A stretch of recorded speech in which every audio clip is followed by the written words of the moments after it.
scrimmaging tomorrow still? Yes. What as you go into that second scrimmage, what are you looking for? What are the improvements you want to see? I think we've been doing this now for, I don't know how many, 14, 15 practices. So the execution, right? Scrimmage one, you're still in some installs. Some new guys are playing in new positions and learning the system. And there's some MAs and it's not as clean. We want to go out there tomorrow with the older groups, the first two groups anyway. And I want it to be clean, efficient operation.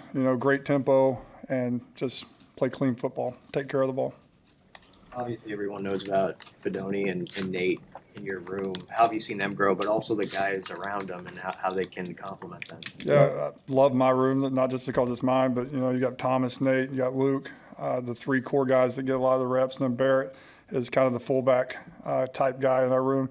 Really pleased with them. I think that they've improved daily. They've improved every practice, which is all I ask them to do, catching the ball, we have certain, I'm not going to say names, we have certain guys learn how to catch the ball with length and learn, just the different details of ball catching, and then just the different details of certain types of blocks on the line of scrimmage, off the line of scrimmage. So been very pleased with their development and just their willingness to get better, and they work hard, and the competitiveness they play with. What have you seen out of the wide receiver crew and just how that they push each other in that competition, not just the top 3 or 4, but guys like 7 through 10 maybe even. Yeah, we're a very talented group, and I say it all the time. Playing last year made us want to pull our hair out at times, playing young guys like that, but we're reaping the benefits now of guys that are just their second year of college football. They have so much experience. They play off each other. They've got great. It's a big personality room. They have a lot of fun. I think they love each other. They love being around each other. I think they love competing with each other. And it's just making them a better unit overall. They've got a bunch of different skill sets: big guys, small guys, guys that maybe not be burners but can manipulate space and zone coverage, and we got guys that can fly. So really pleased again, with that group and how they're trending at this point. How did those younger guys benefit from getting kind of thrown into the fire last season at receiver? I think just like any of us, failure. Like you go out there and you're not physically ready, at times to play in the Big Ten, and you got to go out there and block some grown men and get open versus some grown men. And with, every rep, you're not going to win. You have failures during games. I think that we've done a nice job of learning from our failures and learning from hard times that we had last year at that position. I think it's only made us better. The fact that camp is an extra week essentially without classes starting, what are the benefits of that from the coaching perspective to have essentially another full week of unlimited hours? Just to be with them, just to have them with us. And I think, this isn't part of your question, but I think Coach has done best I've ever been around this year of situational football. And I think sometimes when you run out of time at camp, you're trying to get everything in.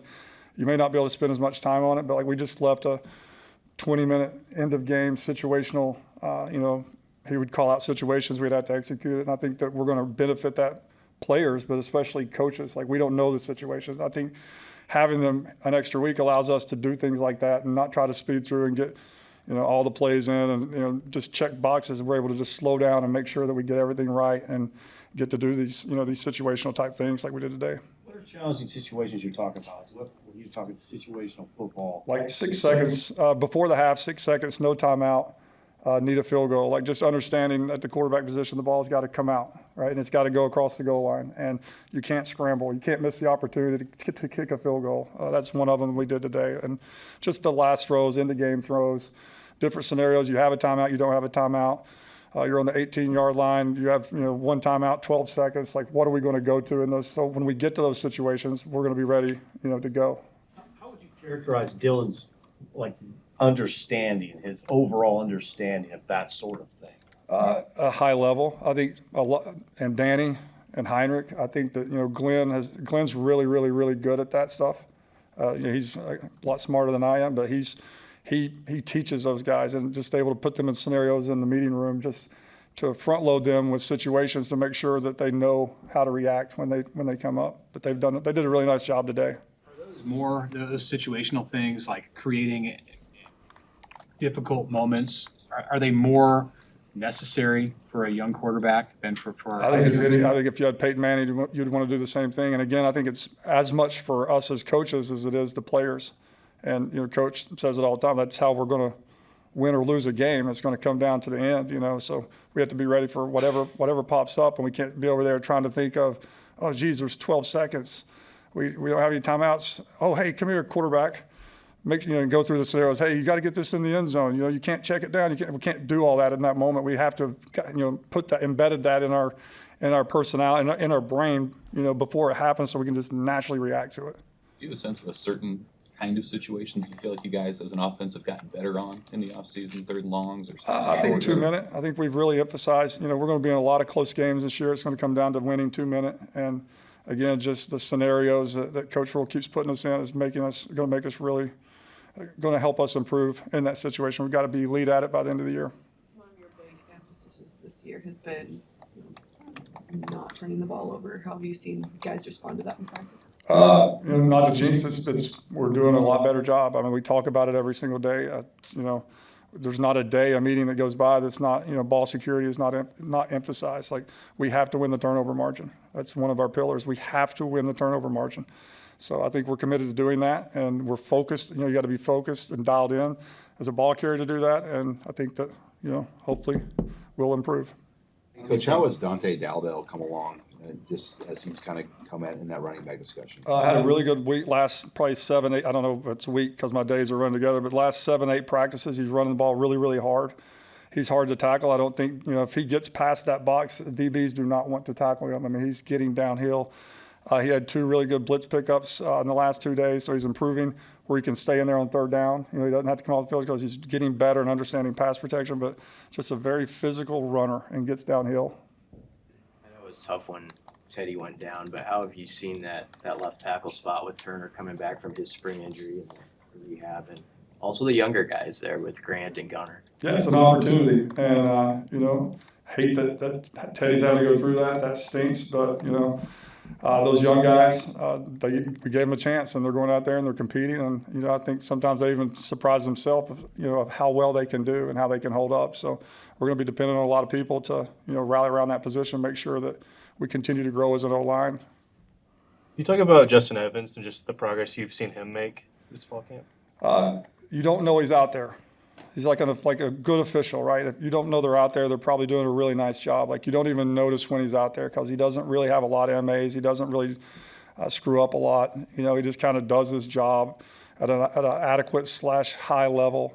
He's playing with great physicality. He's improving on his pass protection. I think playing center and then playing guard, I think he can anticipate a little bit because he's made those calls before at center. So I'm really pleased with his progression to this point. What's different, if anything, about Micah Mazuka, and the way that he's progressed here this month in comparison to his first couple of months in the program? Just like any new player, you got to develop trust. I think that there's a total trust in Coach Raiola and Coach Rule right now of how Coach Rule's an O-line guy at heart as well. Just how we coach the O-line, what we demand of the O-line.